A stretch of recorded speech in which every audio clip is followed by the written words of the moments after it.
আন্দোলনকারী শিক্ষার্থীদের complete shutdown কর্মসূচি ঘিরে রাজধানীতে ব্যাপক সংঘাত সহিংসতা বাধে এতে বেশ কয়েকজন হতাহত হয়েছে ধাওয়া পাল্টা ধাওয়ার কারণে। সকাল 10টার পর থেকে বিকেলে এমনকি সন্ধ্যা পর্যন্ত এক ধরনের অবরুদ্ধই ছিল ঢাকা। শিক্ষার্থীদের অবস্থান আর পুলিশি অ্যাকশনে আতঙ্ক ছড়িয়ে পড়ে চারপাশে। খামের এত দাগ হয় কিভাবে? এই যে ভাবি, দাগও যাবে রাগও যাবে। নিন চাকা সুপার হোয়াইট।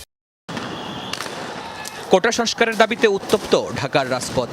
কমপ্লিট শাটডাউন সফল করতে বেলা 11টা থেকেই উত্তরার আজমপুর রাজলক্ষ্মী হাউস বিল্ডিং এলাকার প্রধান সড়কে অবস্থান নেয় আন্দোলনকারীরা। শুরুতে টিয়ার শেল আর সাউন্ড গ্রেনেড নিক্ষেপ করে পরিস্থিতি নিয়ন্ত্রণে আনার চেষ্টা করে পুলিশ। সংঘাত আরও বাড়তে থাকে যখন ঘটে এই ঘটনা।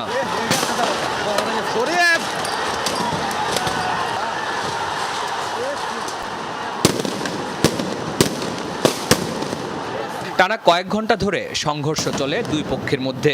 আন্দোলনকারীরা ইট পাটকেল নিক্ষেপ করে, বিপরীতে পুলিশ ছোড়ে টিয়ার শেল, রাবার বুলেট, সঙ্গে সাউন্ড গ্রেনেড। ব্যাপক সংঘর্ষে প্রধান সড়ক থেকে শুরু করে অলিগলিতে উত্তেজনা ছড়িয়ে পড়ে।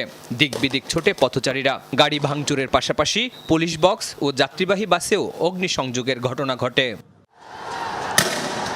মহাখালীতেও পুলিশের সঙ্গে ব্যাপক সংঘাত সহিংসতা হয়েছে আন্দোলনকারীদের সঙ্গে। এ সময় রেললাইন অবরোধ করে সারা দেশের সঙ্গে ট্রেন যোগাযোগ বন্ধ করে দেয়া হয়। টানা কয়েক ঘন্টা ধরে ধাওয়া পাল্টা ধাওয়া হয়, কখনো পুলিশ আবার কখনো আন্দোলনকারীদের পিছু হটতে দেখা যায়। বিকেলের দিকে মহাখালীতে সরকারি ভবন ও যানবাহনে অগ্নিসংযোগের ঘটনা ঘটে। একই ধরনের ঘটনা ঘটেছে রাজধানীর মিরপুরে। আন্দোলনকারী আশপাশের বিভিন্ন কলেজের শিক্ষার্থীদের সঙ্গে পুলিশের ব্যাপক সংঘর্ষ হয়। এ সময় ক্ষুব্ধ শিক্ষার্থীরা মিরপুর 10 নম্বর গোলচত্বরের পুলিশ বক্সে আগুন দেয়।